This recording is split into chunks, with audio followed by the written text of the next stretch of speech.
Using number 6. Still in the number 5 session, I'll be honest, but I wanted to talk today about leadership. And there's a lot to leadership, and feel free to go to LinkedIn or whatever the heck to, read some quip about it. But I want to talk about leadership in how you evaluate people and who you bring into your life. This idea of rising tides. One thing that's weird, and this is maybe a guy thing, but I doubt it, about the kind of like 20s competitive nature, vying for the attention of your preferred gender, social dynamics thing, is that when you're out and about and you want to go and chat with someone and they have friends around them, those people are going to behave in a certain way around you that is going to pressure you to be in a certain way. This might be true of friends too. Maybe even in middle school, right? You're trying to figure out how to be cool, whatever the hell that means. And you see other people, the cool kids trying to be cool. And what are they doing? There are people who kind of just want to talk a bunch of shit. Put everyone down. Put the people who they consider above them down. The people who they consider below them down. They're just negative. And these people are not very attractive. And they do not inspire leadership. They do not inspire people willing to follow their lead. It's kind of easy to figure out, hey, that's just not a good idea, right?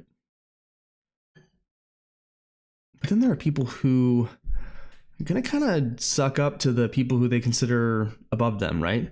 Get in a meeting at some high-powered thing, and they're, making sure they try to beeline it to what they consider the most powerful person in the room, the person who they can get sway from, blah, blah, blah. And they're going to talk to that person and denigrate those other people who they consider and who they think this other person, this leader, this person in front of them, who they think that person would consider to be less than. And it's also weak sauce. It's pathetic. True leaders are excited about everyone rising up. Genuinely. Excited about the store clerk, the garbage man, the high-powered CEO, your friend's wife, the dog. They are just excited about everyone else doing great.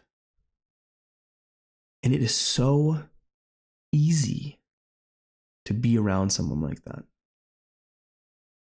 Because they make you feel seen. Because they are seeing you. Because they make you feel heard because they are listening. And it's easy to follow that person because you trust them. Because they have earned your trust. With that subtlety of knowing they won't betray you. They won't put you down. They are there to lift you up. Cultivating this sense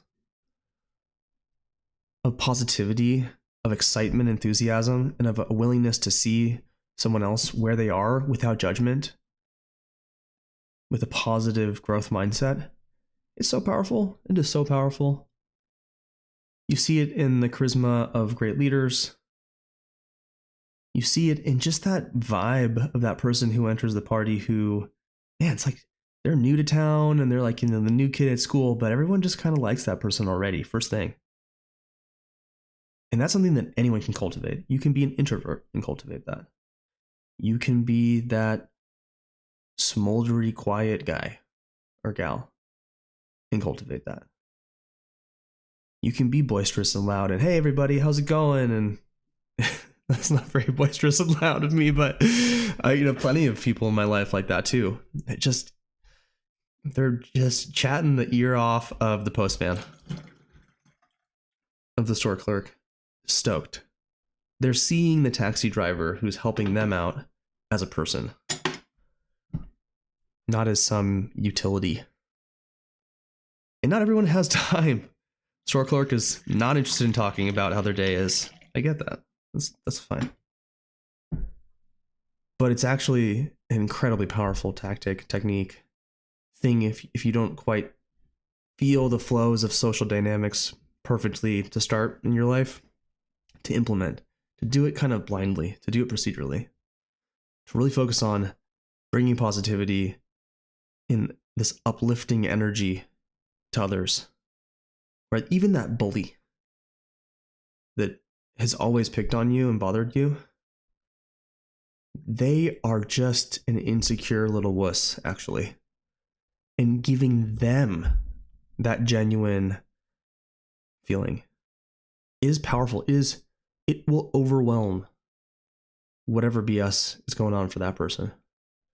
And quietly, in a different time, that bully is going to actually feel held by you and safe. So think about this. Try to bring this energy into the world. And think about the people who you know who just are awesome, who are easy to be around, who just make you feel good. Those are the people that are listening to you. They're seeing what you're interested in, and they're excited about it, and they're asking questions about it. How can you bring those energies to others in the world? If you're not doing this yet, I think you'll find it transformative.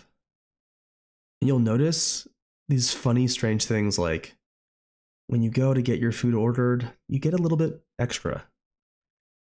And that one problem that you were having at the hotel, they're whatever, it's all good.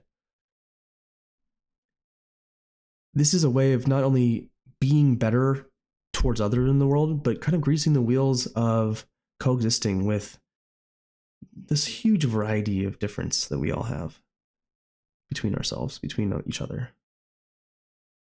So I'd strongly encourage every single person listening to this, try this on, see how it fits, and maybe recognize, wow, when am I defensive and afraid and not being a leader and blaming and trying to find fault?